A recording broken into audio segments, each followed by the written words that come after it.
Subscribe करें हमारे YouTube channel साधना gold को और पाएं वीडियोस सबसे पहले। बेल आइकन दबाना ना भूलें।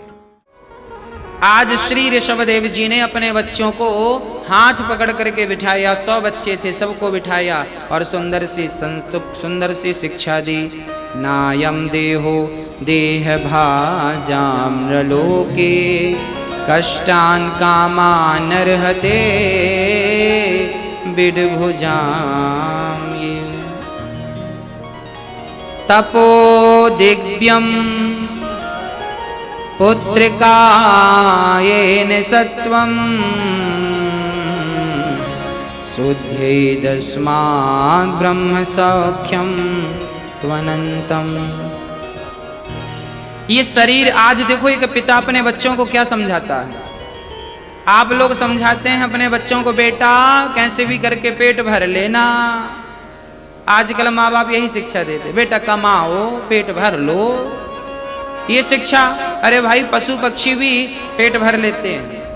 पेट भरने की शिक्षा बच्चों को मत दो, क्योंकि पेट तो भगवान ने पेट दिया है, तो दाना कहीं ना कहीं से देगा ही देगा। हाँ या ना मैया जी? ओ मेरी माँ, हाँ कि ना? हाँ। तो जब पेट दिया है दाना भी देगा, इसलिए पेट भरने की शिक्षा बच्चों को ना दिया करो। कहीं ना कहीं से भरे, भूखा कोई नहीं मरेगा, ये याद रखना। ईश्वर के घर में कोई भूखा नहीं मरता, कोई करे ना करे। अरे मैंने तो देखा अभी परसों के दिन अन्य क्षेत्र में, एक दिन हमने देखा एक सज्जन आए, उनके दोनों हाथ नहीं थे, दोनों हाथ यहाँ से कटे थे, फिर भी वो जिंदा थे। कोई नहीं था करने वाला, हाथ भी नहीं थे। तो भगवान याद रखना, तुम्हें मरने, भूख से नहीं मरने देगा। कोई बीमारी से मर जाओ या कोई पाप से मर जाओ, वो अलग विषय है, पर भूख से नहीं मरने देगा। इसलिए पेट के लिए बच्चों को मत सिखाओ कुछ। पेट दिया है तो भोजन जरूर देगा। सिखाओ क्या? बच्चों को यही समझाओ बिठा करके कि बच्चों, जीवन में भगवान का भजन अति आवश्यक है। पेट भरने की विद्या नहीं, आत्म कल्याण की विद्या बतानी चाहिए। एक बात बताओ, आप अपने बच्चों को बंटवारे में अपनी सारी दौलत बांट देते हैं, हाँ या ना? 10 एकड़ जमीन है तो 5 एकड़ बड़े बेटे को, 5 एकड़ छोटे बेटे को। 2 घर हैं तो एक बेटा बड़े घर में, एक बेटा छोटे घर में। 10 तोला सोना है तो 5 तोला बड़े बेटे को, 5 तोला छोटे बेटे को। सास के पांव में 2 बड़े बड़े चांदी के वो होते हैं, एक बड़ी बहू को, एक छोटी बहू को। सबको बराबर बराबर बांट दिया। अब मुझे ये बताओ कि आपने अपने बच्चों को केवल प्रॉपर्टी ही बांटी है, संस्कार क्या बांटे? अब मैं बताता हूं क्या बांटना चाहिए। आप अपने बच्चों से कहो, बेटा मैं महीने में 1 बार वृंदावन जाता था, तो अब मैं तो देखो बूढ़ा हो गया, मरने वाला हूं।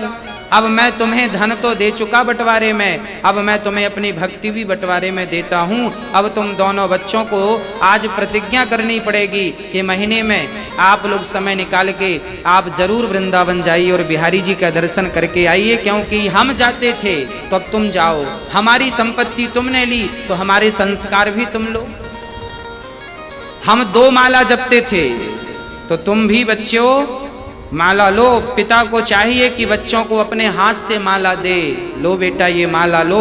बाप ने बंटवारे में धन दौलत तो दिया, कम ही बाप ऐसे होते हैं जो बच्चों को बंटवारे में अपनी पूजा और भक्ति देते हैं। लो बेटा ये माला तुम्हारे पिताजी दे रहे हैं। पहले हमारे पिताजी को हमारे दादाजी ने पता है शालिग्राम दिए थे बंटवारे में। शालिग्राम भगवान जी, हम लोगों के पास वैसे भी इनके सिवा कुछ होते ही नहीं था। हाँ, शालिग्राम ही हमारे सब कुछ होते थे। तो बंटवारे में शालिग्राम, 2 शालिग्राम थे, एक बड़े पिताजी को, एक हमारे पिताजी को बांट दिया। तो भगवान बंटवारे में हमें क्या मिलना चाहिए? बंटवारे में हमें ठाकुर जी मिलने चाहिए, भगवान मिलने चाहिए। और पिताजी ये जिम्मेदारी से कहें कि सुनो, आपको निरंतर इनकी सेवा करनी है, निरंतर सेवा करनी है। मरने के पहले अपने बच्चों को बताओ तुम्हारा गोत्र क्या है, तुम्हारी कुल देवी कौन है, तुम्हारे कुल देवता कौन है। हाँ, उनकी पूजा की पद्धति बताओ बेटा। हमारे मरने के बाद कुल देवी की ऐसे पूजा करना है, कुल देवता की ऐसे पूजा करना है। घर में कोई भी समस्या हो जाए सबसे पहले अपने कुल देवता को प्रणाम करना चाहिए। हे भगवान, हमसे कोई अपराध हुआ हो तो हमें जरूर क्षमा कीजिएगा। हमारे कुल देवता जो हमारे कुल के देवता हैं, किसी के कोई देवता, किसी के कोई देवता, किसी की कोई देवी, सबसे पहले अपनी देवी अपने देवता को प्रणाम करना चाहिए। और उसके बाद बच्चों को संस्कार देना चाहिए। बेटा घर से कहीं जाओ बाहर तो अपने कुल देवता को, अपने कुल देवी को और अपने इष्ट देवता को, अपने गुरुजनों को, अपने माता पिता को प्रणाम करके जाओ। ये संस्कार कौन देगा भाई? माँ बाप ही तो देंगे। हाँ? आज बच्चों को पता ही नहीं कि इनके कुल देवता कौन है। तुम्हारी पूजा की तारीख क्या पड़ती है लोगों को पता ही नहीं। इससे कोई लेना देना ही नहीं। सारे लोग बस मस्त हैं अपनी मस्ती में। ऋषभ देव जी अपने बच्चों को कहते हैं, बेटा ये शरीर तुमने क्यों पाया है? नायम देहो देह भाजाम्रलोके। ये शरीर भोगों के लिए नहीं मिला, ये शरीर तो तपस्या करने के लिए मिला है। तपो दिव्यम पुत्र का ये न सत्वम। ये शरीर आप भी मरने के पहले अपने बच्चों को ये जरूर कह के जाना, बेटा ये शरीर भोगों के लिए नहीं, बहुत भोग भोग लिया, अब थोड़ा मन भगवान में लगा लो, बस भगवान का चिंतन कर लो। बस यही बच्चों को संस्कार देना।